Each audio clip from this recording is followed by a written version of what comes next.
Departemen PAUD, we are Happy Kids. Tiap anak tuh pasti ada kelebihan dan kekurangannya. Satu perkembangan yang dia tunjukkan, ternyata dia bisa loh.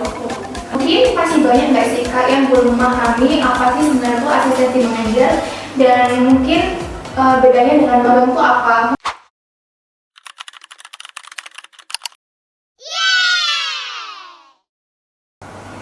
We are Happy Kids. Halo Sobat PAUD, kembali lagi di podcast PAUD. Perkenalkan, nama saya Nagita Putriwana, mahasiswi Media PAUD Universitas Negeri Malang Angkatan 2025 yang akan menemani podcast pada episode kali ini.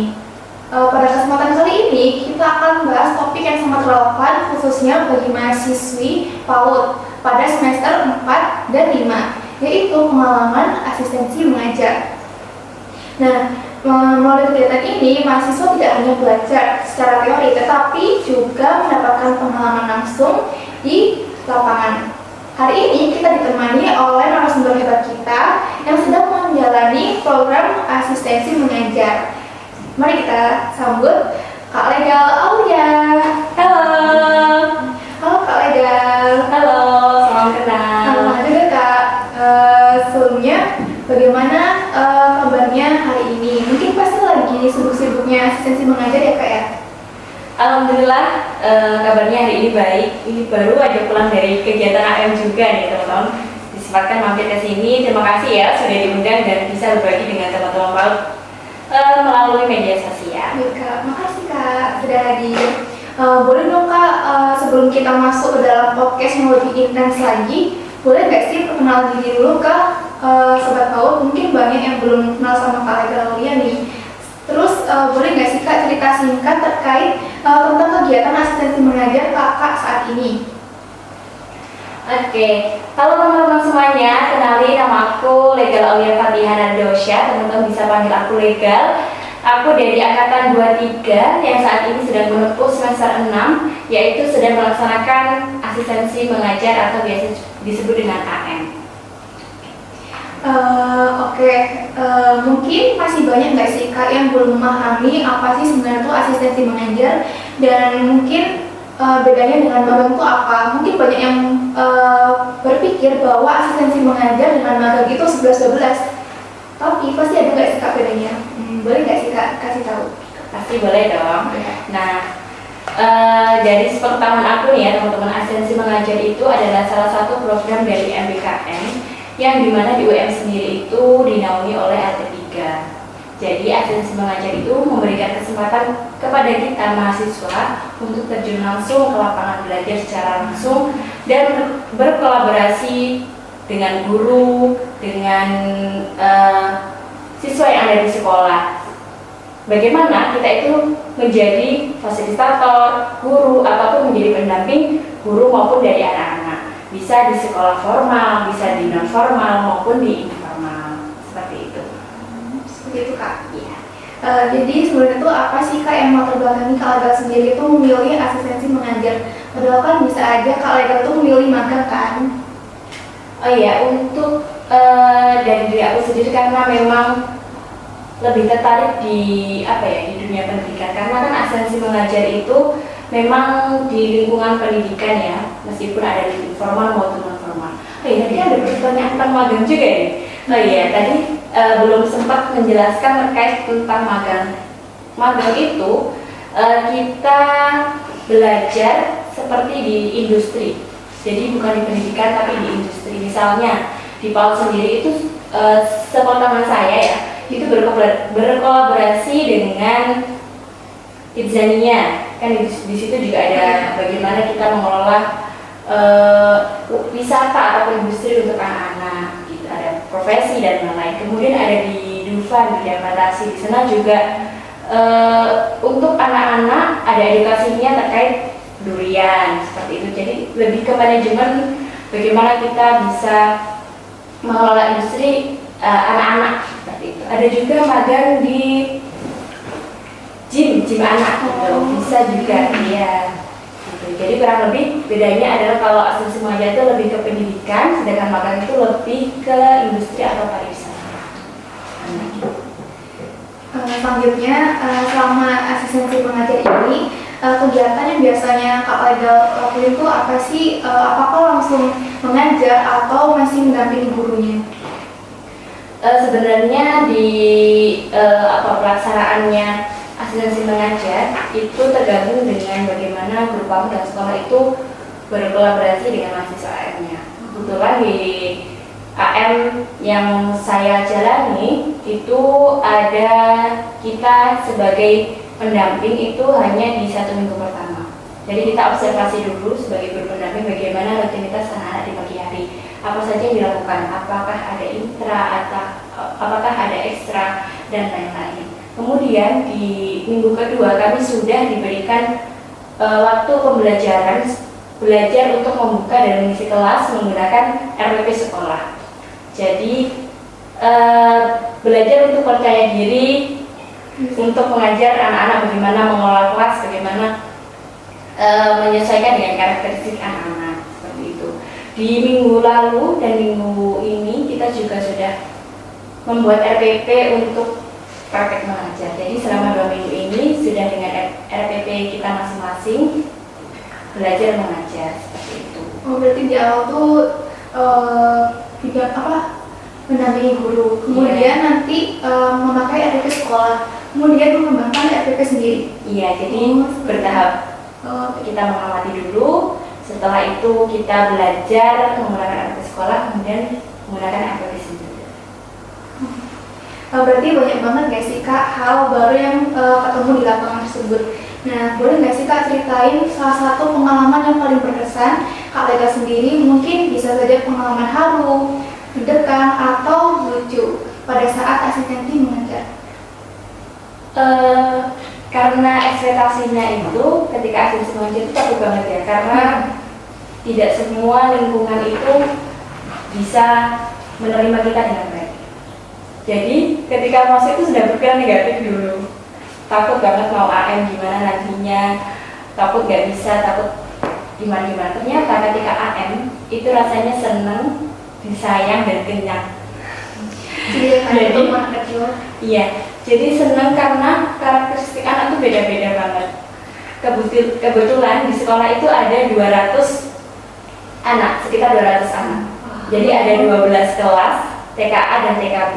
TKA itu ada 6 kelas, TKB ada 6 kelas. Jadi karakteristiknya masing-masing, ada anak yang hiperaktif, ada yang juga didampingi sedonya juga, ada yang pendiam banget juga ada. Jadi rasanya itu setiap bertemu dengan karakteristik anak yang baru itu lucu. Menurut saya itu lucu karena tingkahnya itu ada aja anak kecil itu ya.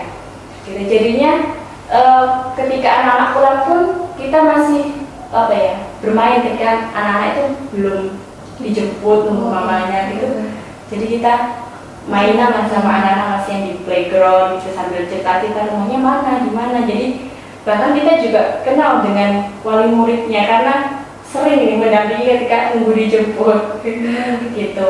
Ataupun ini kan aku ada asalnya dari Banyuwangi. Oh, Banyuwangi. Iya, itu rasanya senang kalau ada orang tua yang asalnya tuh dari Banyuwangi juga. Itu juga rasanya ada keluarga juga gitu di sini. Gitu. Kalau terharunya itu mungkin karena ada beberapa anak yang berkebutuhan juga. Ternyata di sisi lain mereka mungkin kesulitan secara belajar, tapi mereka juga punya kelebihan masing-masing. Ada anak yang ketika belajar itu dia nggak pernah ngomong sama sekali, cuma diam, tapi ada momen ketika dia menunjukkan senam itu kayak satu perkembangan yang dia tunjukkan, ternyata dia bisa loh awangi mengikuti ini, padahal sebelum-sebelumnya belum terlihat gitu. Itu rasanya juga terharu sama ternyata dia bisa. Iya, karena gitu meskipun jadi bidang lain pendiam, ternyata dia juga berbakat di bidang lainnya juga. Ya, seperti itu Kak. Iya. Kemudian selama menjalani asistensi mengajar ini, mungkin tantangan terbesar Kak Lega sendiri itu apa sih? Kan tadi Kak Lega juga menceritakan kan kalau misal berbagai macam anak tuh karakternya kan berbeda. Mungkin tantangannya apa Kak?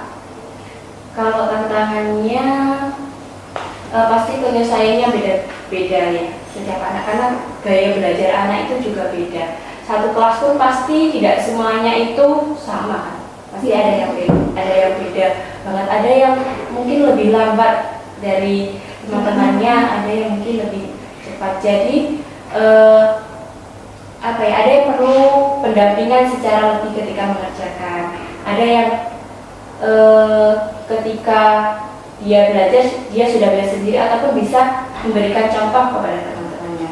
Itu juga sebuah tantangan dan penyesuaian diri dengan lingkungan yang ataupun budaya yang sudah dibentuk di sekolah sih. Kalau dari yang aku jamin. Baik Kak. Tadi kan Kak Lega juga sudah bercerita tentang tantangan yang sedang dialami. Kan jadi setiap tantangan itu pasti ada salah satu strategi untuk menyelesaikannya. Nah, boleh nggak sih Kak memberitahu kepada sobat PAUD apa strategi Kak Lega sendiri untuk menghadapi tantangan tersebut? Untuk menghadapi tantangannya saat ini sedang strategi yang masih bisa saya lakukan adalah juga bertanya dengan guru papa maupun guru kelas, yaitu yang pertama karena kan kita masih mengenalnya baru ya, masih baru 1 bulan, jadi belum mengerti bagaimana anak itu sebenarnya, bagaimana perkembangannya sebelumnya. Jadi bertanya, kemudian biasanya nanti kita juga diarahkan nanti gimana sih yang harusnya kita lakukan seperti itu. Selain kita belajar teori di perkuliahan, kita juga pasti di lapangan itu juga banyak yang berbeda yang kita lakukan seperti itu. Jadi saat ini masih belajar dengan guru pamong maupun guru kelas. Berarti masih konsultasi dengan gurunya Kak ya? Iya. Belum ini. Lanjutnya Kak, dari tadi kayak seperti asistensi mengajar, kemudian strateginya, tantangannya. Kalau ngomongin refleksi diri nih, setelah asistensi mengajar, Kak Lega tuh merasa nggak sih ada suatu pandangan atau perspektif Kak Lega tuh kayak berubah gitu terkait profesi guru PAUD? Apakah pengalaman ini tuh makin menguatkan pilihan Kak Lega atau justru membuka perspektif baru terkait profesi guru PAUD? Oke. Setelah melaksanakan AM, perspektifku malah jadi senang. Jadi guru PAUD itu menyenangkan karena dari aku sendiri PAUD itu memang pilihan ya. Jadi pilihan ketika daftar dulu memang maunya itu di PAUD. Karena ketika kuliah pun inginnya senang, nggak yang berat-berat gitu. Jadinya pengennya yang senang-senang aja, makanya milih PAUD. Dan ternyata setelah ditelusuri, aku tuh memang suka anak kecil. Jadinya ketika AM pun ketemu anak kecilnya banyak, jadi lucu ya, happy, lucu gitu. Dan ketemu dengan guru-guru PAUD itu menyenangkan gitu. Sama sih Kak, saya juga kayak gitu. Dan dari semua yang udah Kak Lega lalui, pelajaran yang paling berharga apa yang Kak Lega bawa pulang dan masih Kak Lega terapkan sampai saat ini? Ini terkait pengalaman asistensi mengajar. Untuk pengalamannya yang sampai saat ini dibawa pulang ya, ini mungkin ini sih, pandangan kita terhadap anak itu tidak hanya sebelah ketika melihat dia melakukan kesalahan ataupun ketika dia tidak mengerjakan atau ngeyel dan lain-lain. Setiap anak itu pasti ada kelebihan dan kekurangannya. Ada di mana anak-anak itu benar-benar sayang sama kita, ada di mana anak-anak itu memang peduli ataupun gimana ya, rasanya itu kayak tersentuh. Iya. Ketika melihat perkembangannya anak-anak itu senang banget, apalagi kalau misalnya nanti setelah dia keluar dari TK terus jadi orang-orang yang hebat gitu, sukses, itu pasti iya pasti senang banget kan. Jadi mungkin pengalamannya itu yang sampai saat ini masih dibawa ya, itu pandangan kepada anak itu tidak boleh terlalu negatif ataupun jangan menjudge anak gitulah. Pasti anak itu ada kelebihannya masing-masing. Karena kan banyak gak sih Kak, orang tua sekarang tuh kalau anaknya ngelakuin salah pasti langsung dimarahin kan. Iya. Jadi nanti kita menjadi orang tua tuh nggak boleh langsung kayak langsung marah gitu ya. Nah dari penjelasan Kak Legal tadi terkait asistensi mengajar, mungkin buat teman-teman yang belum atau yang lagi mau asistensi mengajar, ada nggak sih Kak trik atau pesan untuk mereka yang sedang akan mengalami pengalaman tersebut? Kira-kira apa yang harus mereka siapkan mungkin dari segi mental, attitude, atau skillnya? Oke, kalau menurutku mungkin yang pertama itu kita harus percaya diri. Kita tuh di sana belajar, jadi percaya diri dan beranikan diri untuk bertanya. Ambil sebanyak-banyaknya ilmu yang ada di lapangan seperti itu. Untuk tadi ada apa lagi ya? Attitude. Oh iya, itu juga yang paling utama. Jadi attitude itu pasti akan dipandang oleh guru-guru yang ada di sana. Apalagi kita membawa alma maternya UM ya. Jadi Departemen PAUD itu pasti akan terlihat bagaimana kita berattitude di dalamnya seperti itu. Terus tadi yang satunya Mental. oh iya mental. Kalau mentalnya sih aman-aman aja sih sejauh ini, kita senang kok melaksanakan AM. Mungkin kalau misal buat anak yang kurang percaya diri gitu, gimana sih Kak buat mereka tuh biar mungkin percaya diri gitu? Karena kita di sana itu belajar ya, kita di sana itu belajar, jadi jangan takut. Dari L3 pun juga sudah mensosialisasikan kepada guru pamong maupun ke sekolah masing-masing bahwasannya teman-teman yang AM ini bukan teman-teman yang sudah bisa membuat RPP, bukan teman-teman yang sudah ahli di bidang tersebut. Mereka ke sana untuk belajar lebih mendalam bagaimana caranya membuat RPP, bagaimana caranya menangani anak-anak di sekolah, bagaimana caranya bersosialisasi dengan guru-guru maupun wali-wali yang ada di sana. Jadi jangan takut, kalian di sana itu masih belajar. Jadi nggak ada salahnya ketika kita itu masih ada salahnya, gitu ya. Karena mungkin kalau kita nggak salah, kita nggak tahu gimana benarnya. Ya, kita akan belajar ya kan Kak? Iya. Betul. Nah, sebagai closing statement, boleh nggak sih Kak sebutin 3 kata yang menggambarkan pengalaman asistensi mengajar Kak Legal sebagai calon guru PAUD dan jadi inspirasi buat teman-teman di sana tuh yang akan mengalami asistensi mengajar. Oke. Ini 3 kata yang selalu aku ulang dimanapun ketika ditanya ya.